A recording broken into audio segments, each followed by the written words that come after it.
Hello, everyone. So, I have brought for you the last but not the least chapter for managerial accounting. So, chapter number 12, as I just said, is last but still the most important one because it is basically going to summarize everything that you have learned in managerial accounting and put it in the context of some real life decisions that managers make so that you can test a lot of the things that you have learned in the past during the semester. That is, the chapter is long, so I am going to go into it without further ado. So, as I said, there are five examples that I'm picking to show you how your thinking might have or should have transformed from a lay person to a person who has a business school background. The first decision that I'm going to look at as an example is the decision to drop or keep a product. So, companies make a lot of products. Sometimes some of their products are not making a profit.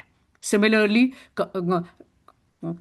places like restaurants have a lot of things on their menu. Some of them are not doing well. So the constant decision whether I should keep this product either on my menu or on my product list or should I drop it is what we are talking about. So I'm picking the example of a bakery here that makes many other baking goods, but one of them that they make is muffins. Okay. As I said, they make many other products, but muffins is one of them. Okay. So the information that we are given, we need to understand that first. First thing we are given is that the current contribution margin only from the sale of muffins is $12,000. Now, I want to refresh your memory. What is contribution margin? Contribution margin is your price minus your variable cost per unit multiplied by the number of units that you are selling.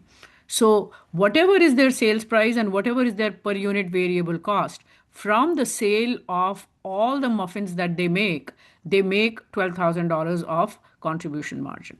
Now, you are given two avoidable costs. Okay, meaning if they were to stop making this product, they won't have to pay delivery, obviously. They won't also have to continue to pay the rent in which they are making the products. Okay, however, this is the most important thing in these decisions to understand, which is allocated corporate costs. There are some company wide costs, for example, the cost of security, cost of lawyers, cost of insurance. Okay, if they stop making one out of many products, okay, the total security cost, total insurance cost does not reduce by that percentage.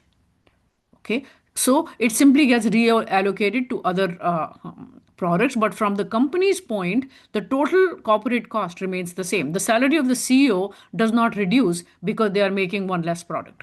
Okay, so that's the kind of cost it is. Now, the question that we are asked is if they decide to discontinue, remember, right now they are making it and these are their details of making it.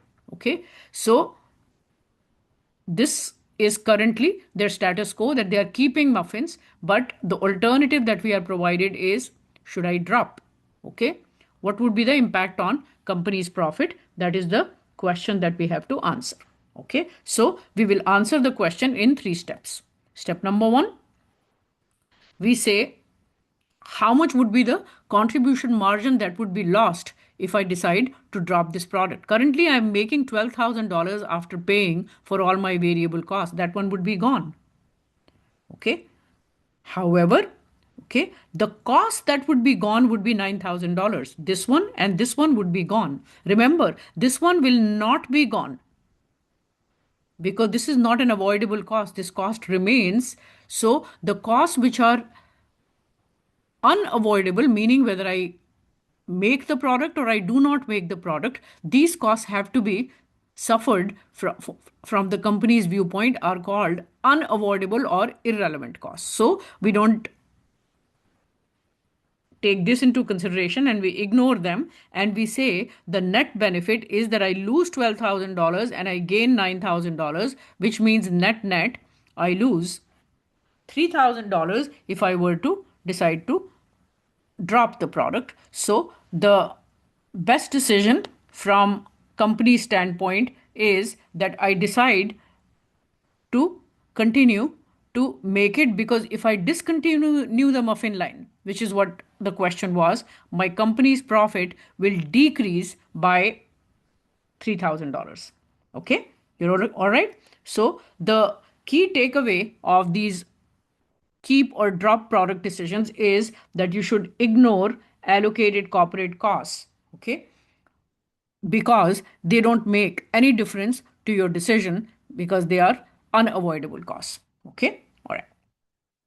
The second type of decision that we would consider in this chapter is called constrained resource decision. Constrained resource is something that you are short of. Okay, it could be time, it could be machine hours, it could be space, it could be labor hours. So anything which is a bottleneck in your business, okay, is a constrained resource. And the typical idea behind all these type of questions is, given a constraint that I have, okay, how should I maximize my profit? Okay, so the problem that I picked here is a company that makes two products, basic product and a deluxe product.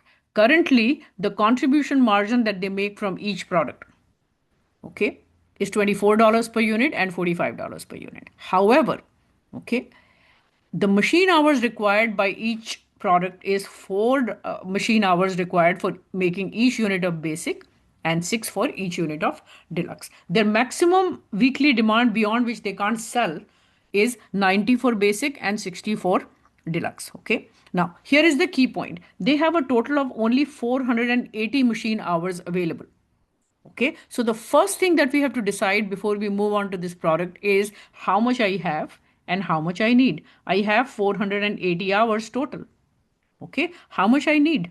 Can you figure out how much we need total for this company? Now, for basic, I can make a maximum of 90 units at 4 hours per unit. Okay, for deluxe, I can make no more than 60 units at a cost of 6 hours per unit, meaning I need 360 hours for basic and I need 360 hours for deluxe, meaning I need a total of 720, which is a lot more than what I have. Okay, what does that mean? I have a situation where I have a constraint. Okay, now that you have established that you have a constraint, it is very clear that I can't make all 90 units of basic and all 60 units of deluxe because I don't have enough machine hours. Okay, so I will have to pick. Okay, something has to give. Which one should I make and how much is basically what the question is asking me to solve. Okay, what is the best combination of the two products which is going to maximize my profit is what the question is asking me to solve.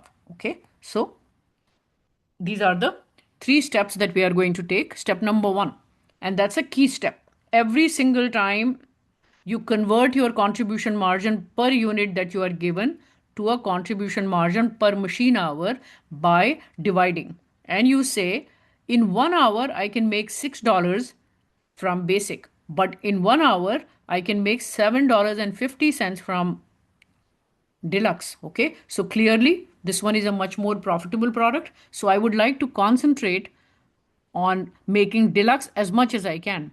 Okay, so needless to say, I make deluxe first and I exhaust all the 60 units if my machine hours permit me. Okay, I need 360 machine hours for all the units of deluxe. Remember, I have 480 hours total, which means after making all of deluxe demand, I have 120 hours left.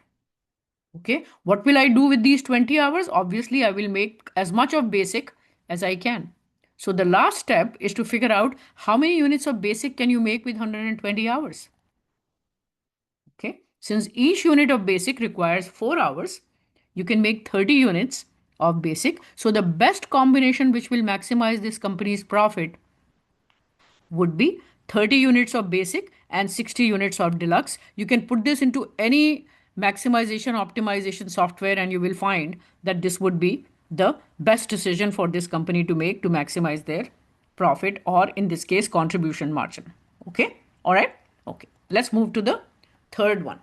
Third one is kind of a very simple and obvious decision which says at each step, companies have to decide whether they want to make a part that they are putting into their final product or should they buy it. Okay. For example, an auto company has 5,000 parts in a machine, in a car. Should they make each one of them or can they buy some of them? I have the same problem when I think every evening whether I want to make dinner or whether I want to buy dinner. Okay. The problem that I picked to exemplify this one is the company ABC, which is currently making some component with these four costs given. Already, I want to kind of start training your eye to see that these three are kind of variable costs. Okay. And this one is like a fixed cost. Okay. So 4 plus 5, 9 plus 3, $12 is their variable cost, which is going to be incurred per unit. Okay. And will go away if they don't make any unit. Fixed cost, on the other hand, is a different ball game. Okay. We will talk about that. Currently, they are producing 5,000 units, and currently, obviously, they are making the product. Okay. Because these are the details of making it. They are giving us an alternative. Should I buy it? If I buy it, my total cost is 1350 per unit. Okay. Let's just keep everything per unit for now, and then we can multiply by the number of units in the end. Okay. So notice your current total cost of making it is $14.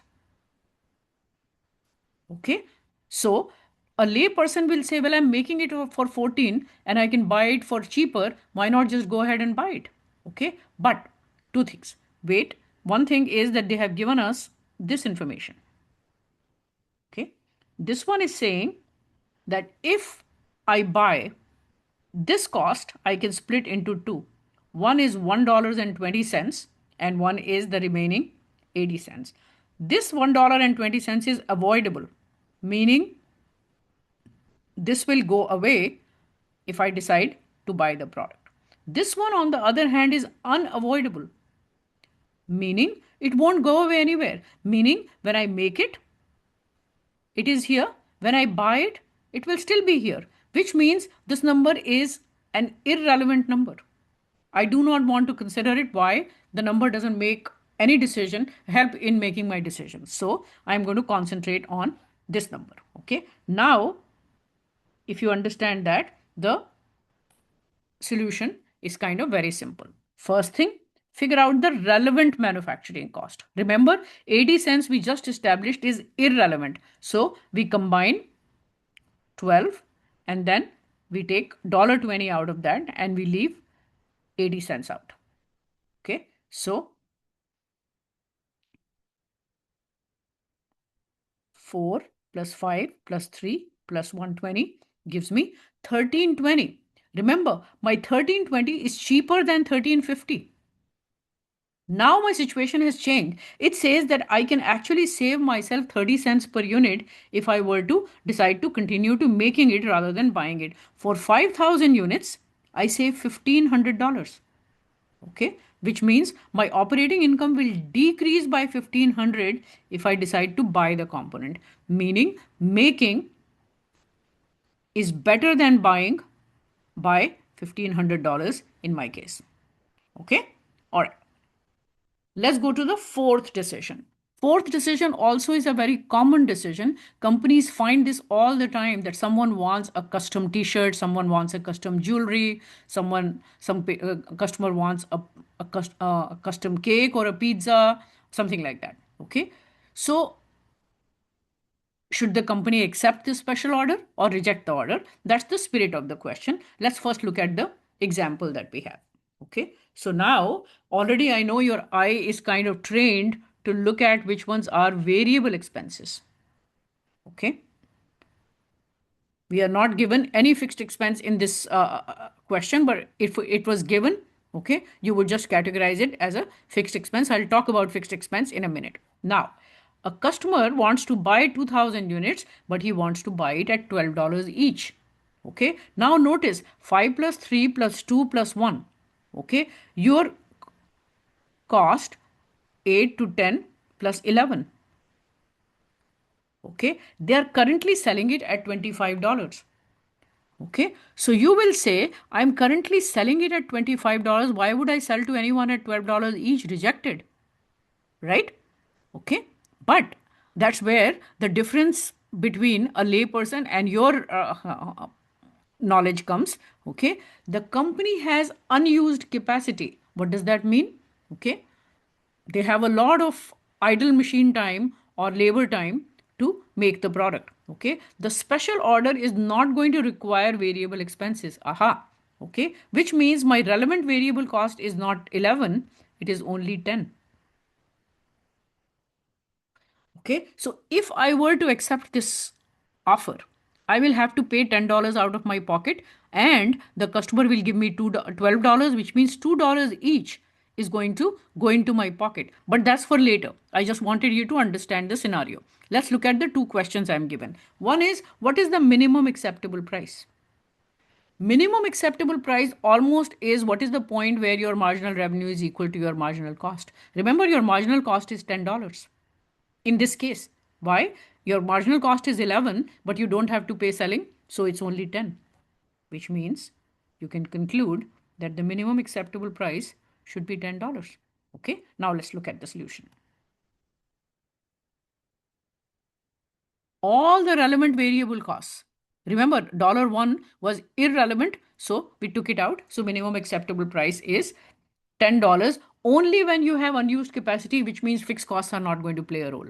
Okay. Second is, should they accept the order? When we already kind of analyzed it, okay, we make $2 per unit if we accept the order. Customer gives us 12, we spend 10, so $2 comes into my pocket for each unit. For 2000 units, I'll make 4000 additional bucks.